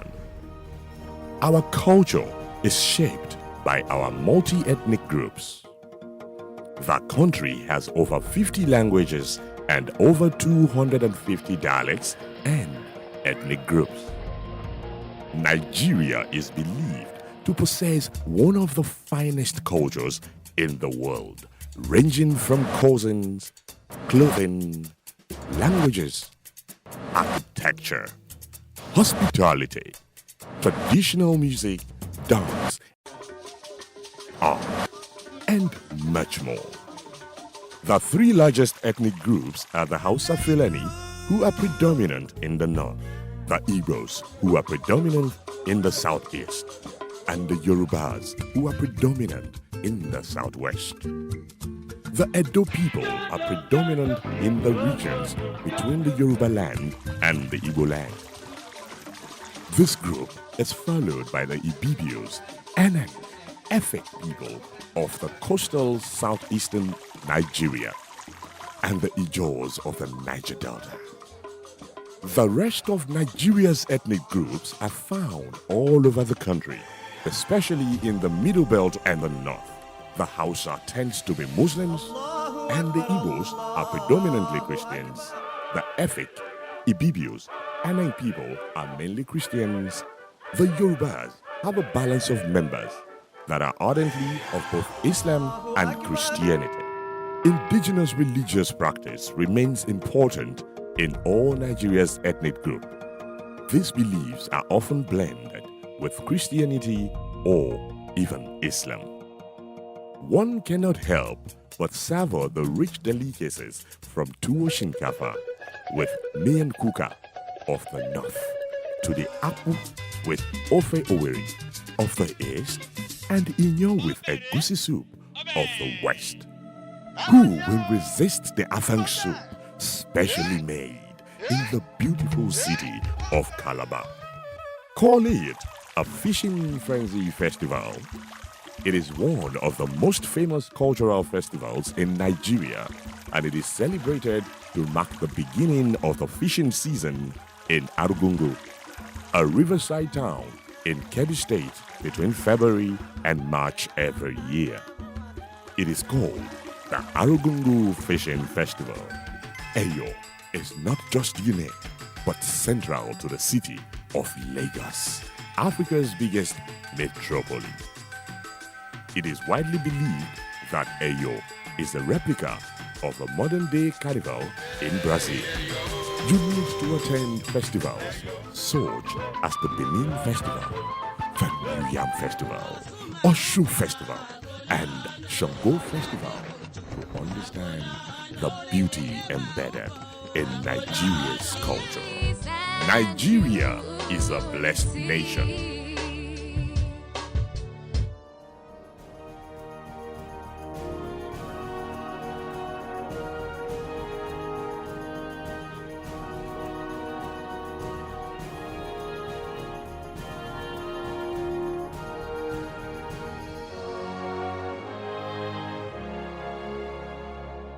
From time immemorial, women have birthed life, shaped character, and by extension, influenced the society. Moremi of Ife, Emoten of Benin, Queen Aminat of Zaria, all women of influence and power. Whether it's before election, after election. How ironical. Women being so powerful, yet have few grounds in decision making. They see you as a way, and I see you as a wife to a man. We are talking women in politics. A woman will be bold enough to stand up and say, I want to become president of Nigeria. Only on Core TV News. One continent, 54 countries, over 2,000 languages, but united in similar interests. As news breaks, we give you in-depth analysis around Africa every Monday on Core TV News. I don't like it when people give excuses to be lazy. Oh, I can't see. Oh, I don't have hands. Oh, I can't talk. They will sit still and let self-pity overwhelm them. No, no, you don't have to let self-pity overshadow your dream. There is ability in disability.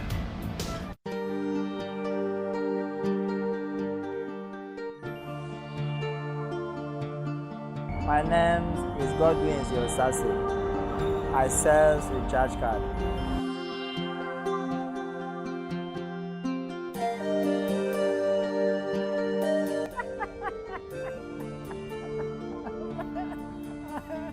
Okay, my prayer point is, please God, give me a wife.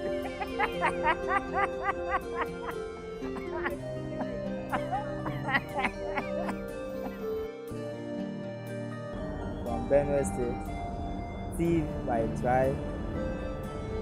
I was born in Nasarawa State, where my grandfather was farming. My primary education was there. LGA Primary School, Yeruaidia in my local government. And then after that, I attended government secondary school, also Doma. So all my life was there.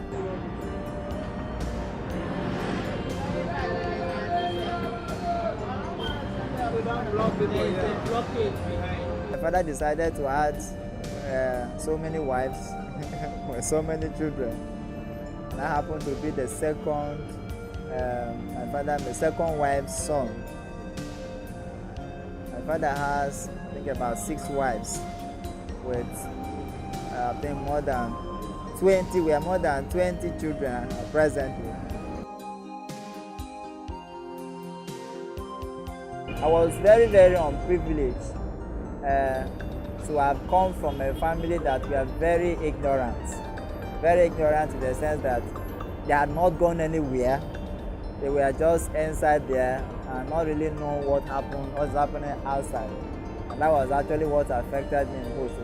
And according to the story, I was 6 then. My body, they said, was hot in the morning. And then my mother took me to the next near village for probably for treatment. There and then, I don't know what they see, and then I was given an injection.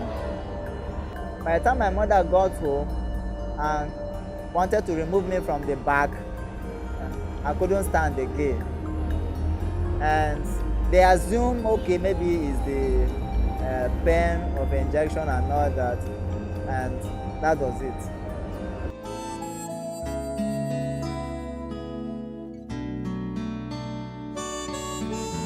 After my secondary school, I couldn't have money to register my WAEC because there was none of my parents who sent me to school. I was going to school due just by assistance from probably church members and all that, some people, some concerned people around. So at the end of my school, there was no money for me to register for exams, I mean external exams. So I had to abandon it. Then there was this federal government program they were doing, NDE. So I joined them. According to what they were told, there could be some assistance, not just learning alone, there could be some assistance from the federal government, probably there was some money that was supposed to be paying you for feeding and all that for you to learn. But by the time I started, there was nothing like that. And I did not have where to stay. So I had to also abandon it. And in the course of beginning to think on the next step to do, an idea came to me, and I decided to leave Nasarawa State for Abuja. In Abuja, I was living in a park. There was nowhere to stay. I was living in Area 1 Park. They call it Labour Park then. In 2013, when we came for normal national programs in Lagos, Shilo, 2003, I decided to stay behind. No accommodation in Lagos. I was staying with a security man who was an Hausa person. It was actually an office. So when they close, we come in to stay, and then early in the morning we all. Not as usurpers, mutually, they've always supported each other. You might say the general was interested, but he was not on the field. He could not have given instructions to the ordinary folks on the ground to say, okay, when you go there, be friendly. His order has always been there. The point I'm trying to make is that governments in power always tend to misuse their power and use the agents of the state against the people. Not all have been able to resist, like the ones in Egypt. But, you know, like what happened here, the people should be able to, let me get my thoughts properly together. You know, they have a power which they can use. But what makes them true statesmen is the ability not to use it even if they can. They went a step further. They've calmed down the media, or social media, WhatsApp, Facebook, and all that. They've closed down private broadcasting stations. Yes. You know, I begin to wonder why, to what end, and for what purpose. Is it power at all costs? So what they're doing right now is like clamping down on every form of opposition. Now, so sorry for breaking you in there. Sometimes, personal opinion, I think sometimes it takes longer time for international community, especially like the African Union, who resides in Africa here, to be involved in some African crisis. How long do you think do we have to see some kind of certain protest or some kind of crisis before some of the international body comes in? Because I think it's over a week now. Well, you have to understand that every country is sovereign. You have to respect the sovereignty of every country. You don't just dabble into their internal affairs. And even if you're going to do that, no one single nation by itself can do it, and the AU cannot by itself until they come together. You understand? So yes, you might have someone like a Secretary General or whoever running the AU. He cannot take a decision in that way. It has to be a consensus by all the leaders, and you would have to agree with me, it takes a little while.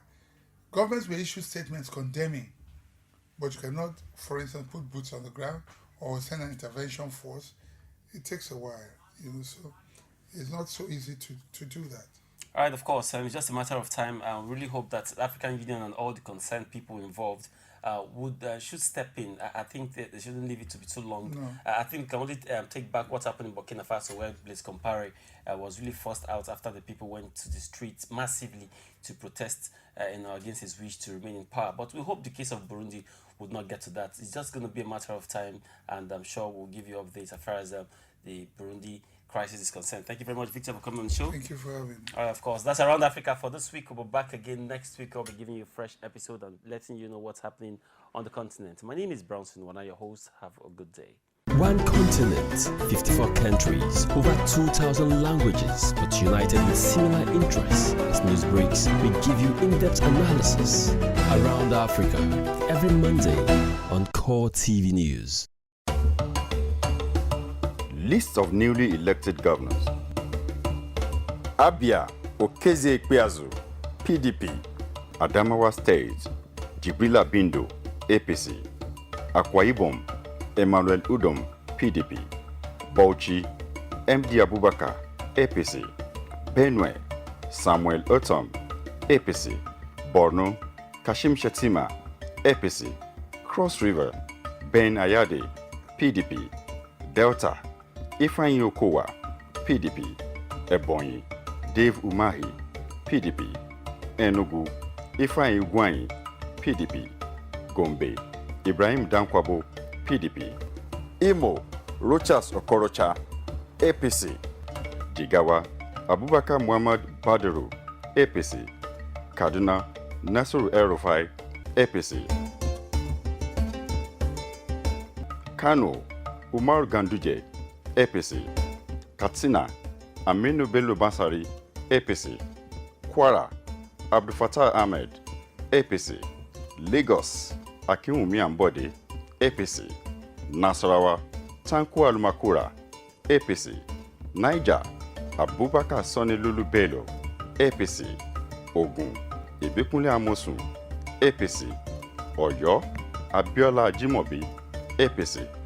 Plateau, Simon Lalong, APC. Rivers, Nyesom Wike, PDP. Sokoto, Aminu Tambuwa, APC. Taraba, Darius Ishako, PDP. Yobe, Ibrahim Gaidam, APC. Zamfara, Abdulaziz Abubakar, APC.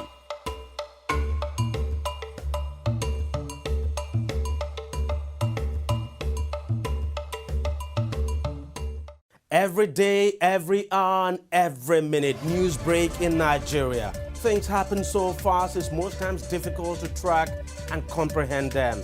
But that's what we do right here on Digit 360. 2015, would you want to come back again? It's like asking Jesus Christ if he knew he was going to die, will you want to come back as the savior of the world again? We do not just help you track the stories, we break them down, explore all the angles, analyze the issues so that you can fully comprehend the stories and use them to make the right decisions.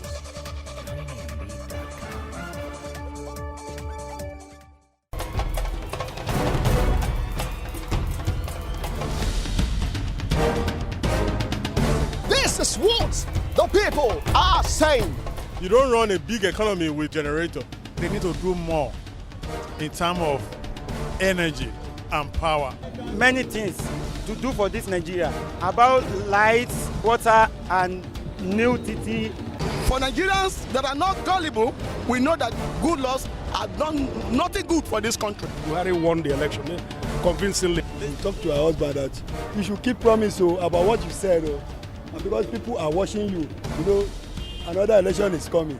Also, some people will stand for Yoruba land, will be strong man. We don't die. This nation is moving forward. The best is going to take place. The people giving voice to the voiceless. So what is 60 Minutes with Angela all about? It's not an interview. I like to think it's a conversation between two people making the news, people who are in the news, and those who become the news. And the whole idea is to inform, to educate, or to clarify, as the case may be. It is an art getting people to answer the questions that everyone is thinking in their minds. And that's what we try to do on 60 Minutes with Angela. I ask all the questions that everyone's thinking about and no one wants to voice. All the questions you always wanted to ask, you get those answers on 60 Minutes with Angela. Every week on this station, 60 Minutes with Angela, getting answers to every question you always wanted to ask. Welcome to 100 Years in 100 Words.